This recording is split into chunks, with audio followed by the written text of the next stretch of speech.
Hey y'all, welcome to the Clock Tower. I'm Colton here with Brandon. Day 5 of the Weiss Schwarz Invitationals in the books.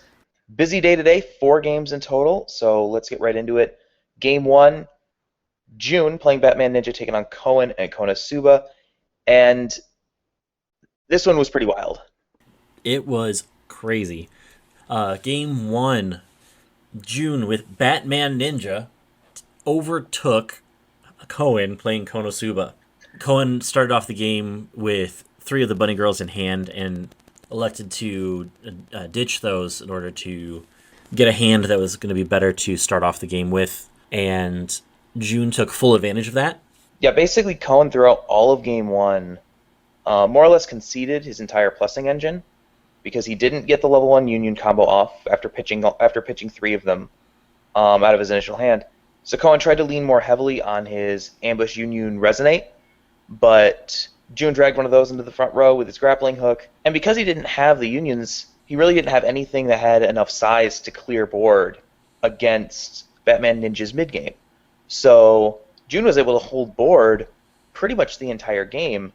Coen basically conceded board to Joon the entire game just because he didn't have anything big enough to clear lanes. And Joon was able to get his restand off at level 3, stuck 8 damage, and won game 1. And in so doing, immediately resurrected the market for Batman Ninja cases. Get them while they're still available. Game 2, Koen decided to prioritize the Union. He still didn't combo off with it, but he used it to maintain board, and Batman Ninja just isn't big enough to overcome the Union, so Koen was able to hold field for most of that game. And then in Game 3, he actually used the combo itself, was able to plus resources, and won the resource battle the rest of the way. So KonoSuba getting a scare from Batman Ninja, which is not, I think, what anyone really anticipated, but pretty clearly the better deck. Props to Joon for putting a list together that really disrupted a lot of what KonoSuba wanted to do in that first game, and stole a win that I don't think anyone really saw coming. After that, the next game that happened off stream was Duke and Lamb, but Yeah, I think you reached out to them and was able to get some insight into those games. Yeah, I was able to talk to Duke.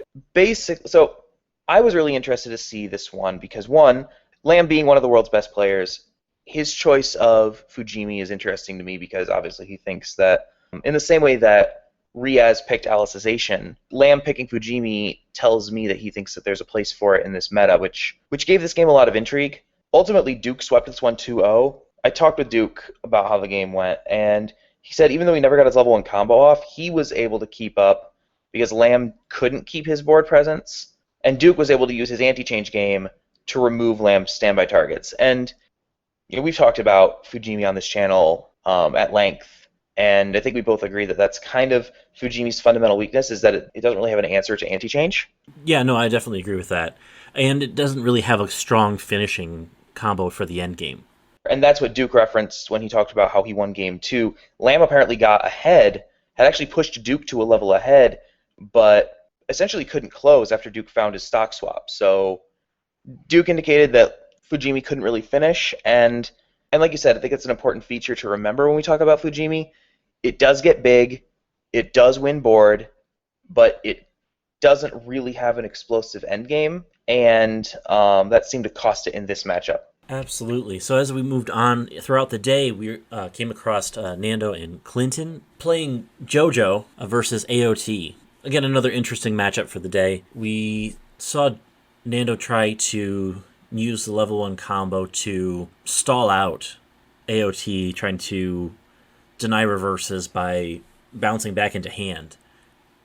This seemed to work initially for the beginning of the game, but once level 2 came around, Clinton was able to get Aaron on the field and essentially use that as the resource builder to kind of seal the deal for game 1. Game 2, Nando tried to do the same thing, getting the level 1 combo out on the field and trying to use that to, again, stall out AOT.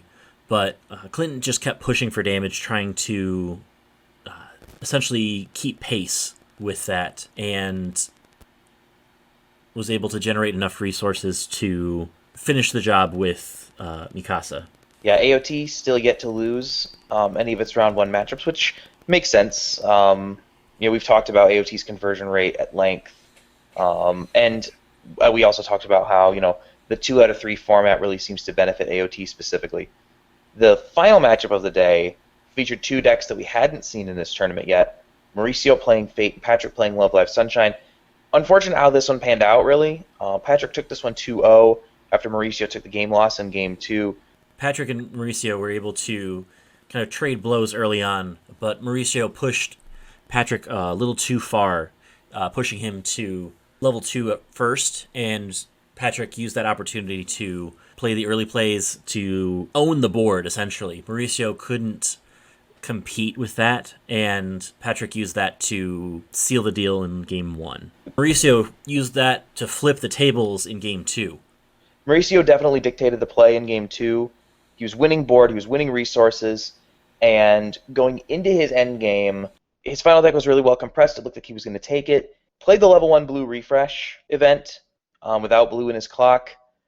The effect resolved before anyone realized what had happened, and the game state was irreparable, so we took the game loss, which is really a shame because I think a third game in this series would have been really, really interesting. We haven't had much of an opportunity to see Fate at a competitive level. It had a little bit of representation at Worlds, but it was right after it had come out, so I'm still really hoping to see what Fate brings to the table as this tournament continues, but it was really a shame that this one ended the way that it did. And speaking of that, we'll actually be able to see that tomorrow as we watch Taya and Matt face off. So yeah, we have a half a dozen games left in round 1, 2 of which are scheduled. We'll see Fate tomorrow, Matt and Taya at 9:05 a.m. over on Strictly Broken. That's 9:05 a.m. Eastern Time. Sunday night, Broderick and Ian at 6 o'clock on Burn 1. There are 4 other games in round 1. They have not been scheduled yet. Check the description for schedule updates. Taking a quick look at the bracket before we wrap up. Already a couple of really interesting round 2 matchups on the docket. Ryan Wiberly taking on Clinton. AOT and KonoSuba, kind of that top of the meta clash. We'll see that one. And then Sven and Riaz going to be playing their 2 different Sword Art decks. Still a handful of games yet to be played. And don't forget, this is a double elimination bracket, so everyone who lost in round 1 will get their shot at redemption. In the losers bracket, we will have that for you as soon as it fills up. We will be back tomorrow. Until then, like, share, comment, subscribe. Thank you so much for joining us again today. And until next time, have a good one. We'll see you then.